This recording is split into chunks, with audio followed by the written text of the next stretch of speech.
So, yesterday, somebody asked me in the live to talk about how to handle fear. And it was at the end of the session yesterday. So I said, look, just kind of give me a day because I think it's such an important subject that I was going to gather my thoughts and then come back. And that's essentially what I'm doing today. So, how does one respond to fear? And the really interesting thing is that fear kind of shows itself in so many different ways. You know, it can um, it can be part of our lives when we're not doing something that we really want to do, when we stop in our tracks and we feel as if we're stuck. Fear can show itself in just a million different ways. Now, the challenge when it comes to fear is that sometimes fear is, it's kind of helping to keep us alive. So that instinctive fear that you have where you're, for example, crossing the road, or you just kind of sense something isn't quite right when you're in a situation, that kind of fear you never ever want to get rid of, because I think that's the fear that keeps you alive.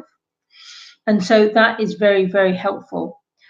What is not helpful is a fear that exists that stops you from moving forward in a project, or stops you from kind of fulfilling on an ambition that you've set to yourself, where fear actually stops you from making the progress that you desire.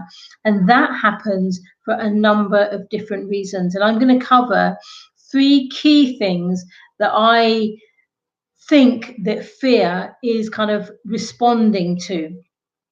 And I would love to hear your comments and your thoughts as I go through this.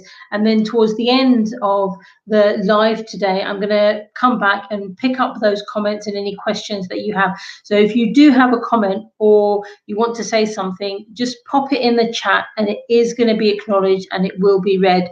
So on that note, hi to Sarah and to Mina on Facebook, and hi to Fezesulik on Instagram. I hope that I've said that correctly.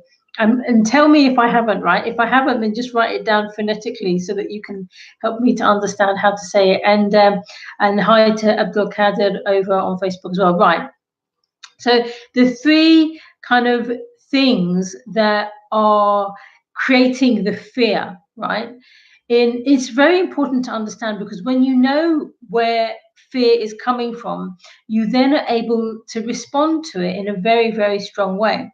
So the first thing is what I call doing the work fear, or doing the work pain, right?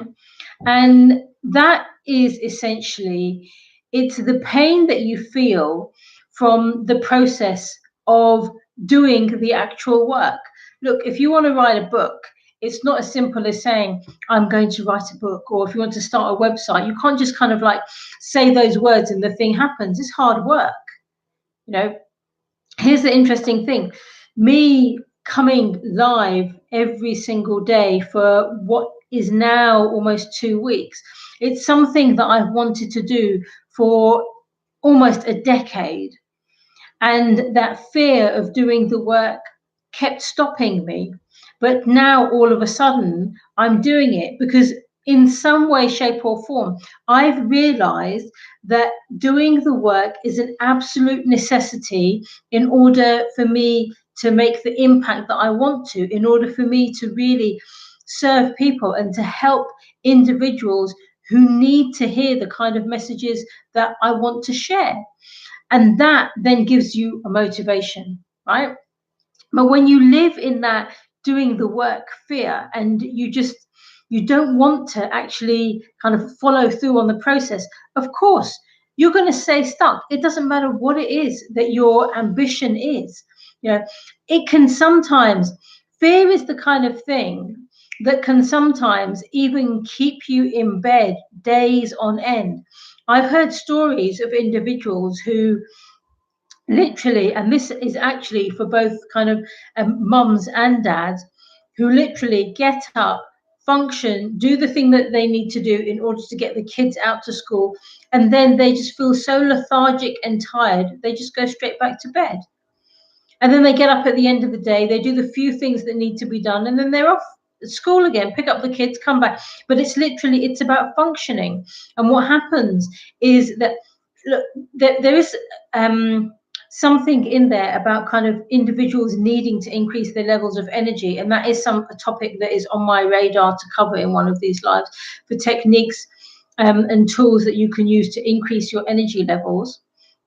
But there is also something about you just being so scared that you don't want to face the reality of the situation and do the work. And so you stay stuck, right?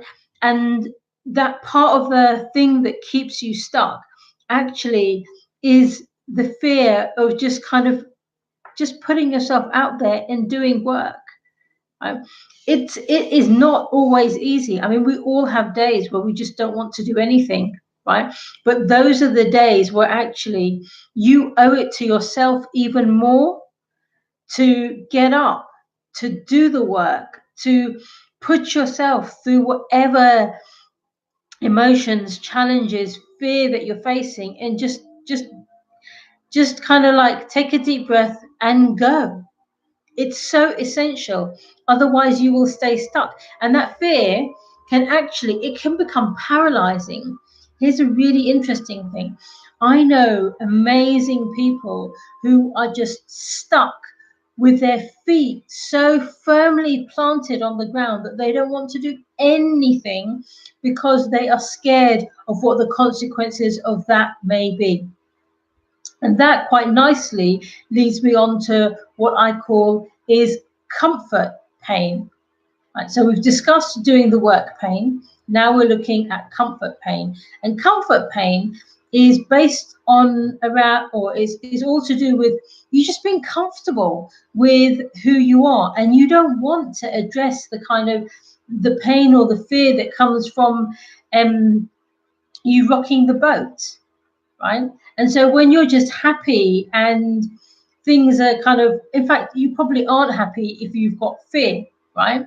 But when you are in a place of comfort and you're not willing to actually become uncomfortable and live in what I call the challenge state, then chances are you will stay in that comfort zone. And that comfort zone then results in you becoming scared of doing things that you know are going to change your life. You know, it can even be things such as being scared of contacting somebody who may have the potential to give you a job, contacting somebody who may be able to give you some advice on a particular matter, whatever the situation is. That fear, because of you being comfortable in whatever your circumstances are, is going to hold you back. And here's a really kind of like challenging thing on the subject of comfort. What sometimes happens is that people become comfortable in discomfort.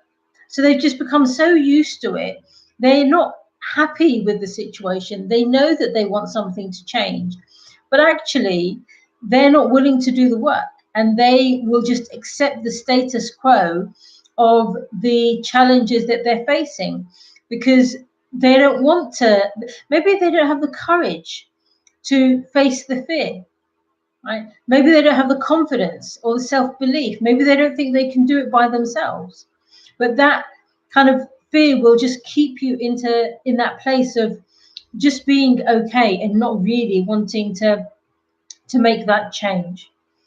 Then the third kind of pain or process, I think, that keeps people within fear is something that I call the pain of results.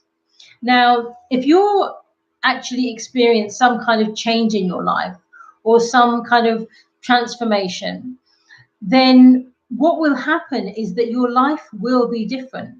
You cannot change your situation and everything around you, your environment, your psychology, the people, that all stay the same. It's almost impossible, because Let's say let's say about a change that most people don't look for, but it just happens. When kids get older, they leave home, right? So when you're newly married, no kids, it's just you and your spouse. Then kids come along and then they leave the home and then it's back to you and your husband, right? Or you and your wife. What do? Right? That's a change that's unexpected. And there may be a huge amount of fear associated with that because it's like, what do I do with my time now? There's no one to look after. I've got no responsibilities. I'm free. What do I do?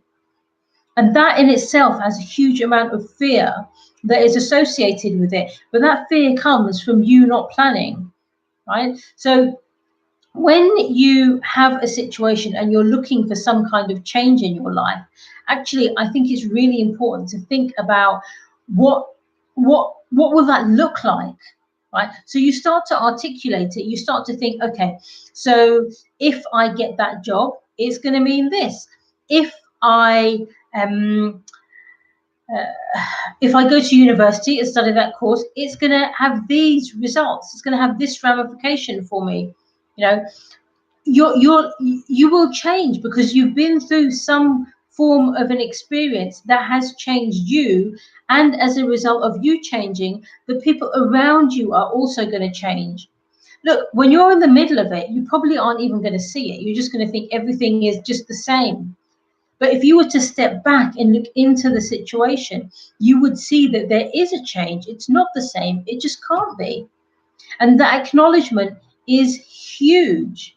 And I believe that most of the time when people are scared of something or they're experiencing some form of fear, they're experiencing it because of one of these things. They're either scared of doing the work, they're scared of what they're going to lose because of the comfortable situation that they're in, or there's the fear of what's going to happen when the change takes place. And how you handle fear is by thinking about all of these different scenarios and being ready for them. Because once you've done that, and once you've kind of like worked out exactly where you are, then chances are the fear will be gone, right?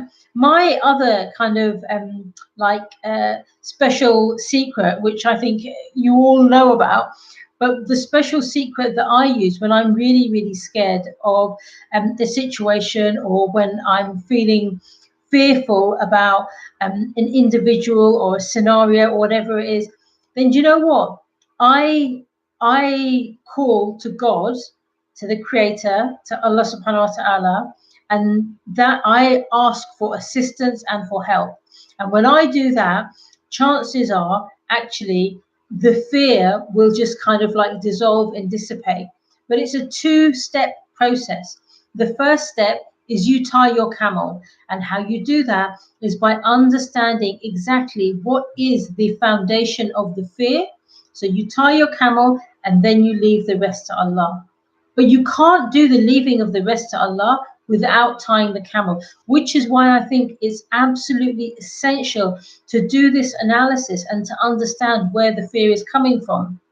Now, if you think about it, I could have covered this topic in the live yesterday, but had I done that, I would have actually started to ask the individual who raised this for kind of specifics on their situation. And I think what I've shared with you today actually can apply to any situation where somebody is experiencing fear or self-doubt, or they're just kind of like not sure if they can do something. You've got to, just again to kind of summarize once more, you've got to understand what is going to be the pain that comes up for you in terms of you doing the work. Hard work, and it's interesting that I even call it hard work because it may not be hard. It may even be enjoyable and fun. And that's something that I'm trying to tell myself, is that work is not always hard, right? But work is always there, right? And if you want to achieve something, you've got to do the work. Nothing will ever land on your plate without there being some element of work. Number two is the kind of, what are you going to lose out on, right? So what are the sacrifices that you're prepared to make? And then thirdly, as you change, right, as a result of doing that particular thing, then what is the kind of the pain or of the results that you're going to be getting? Work those 3 things out, and I think you'll get a very, very good handle on fear. Okay, if anyone's got any questions on anything that I've shared, then just pop them into the chat boxes and I will pick them up. Let me come over to Facebook. Let's see, Atia Patan, welcome salam to you, and to Abdul Qadir. Abdul Qadir says, really, you're talking about an important topic. Thank you, you're very welcome. Hamida says, salam, walaikum salam. And Syra says, I think of the worst case scenario when I have fear. You know, here's the interesting thing about that. Thinking about the worst case scenario actually is really, really valuable because it helps you to plan for that, right? But why not think about the worst case scenario as a package? So you've got worst case scenario, that's one thing. What is the middle scenario? And then what is the best scenario, right?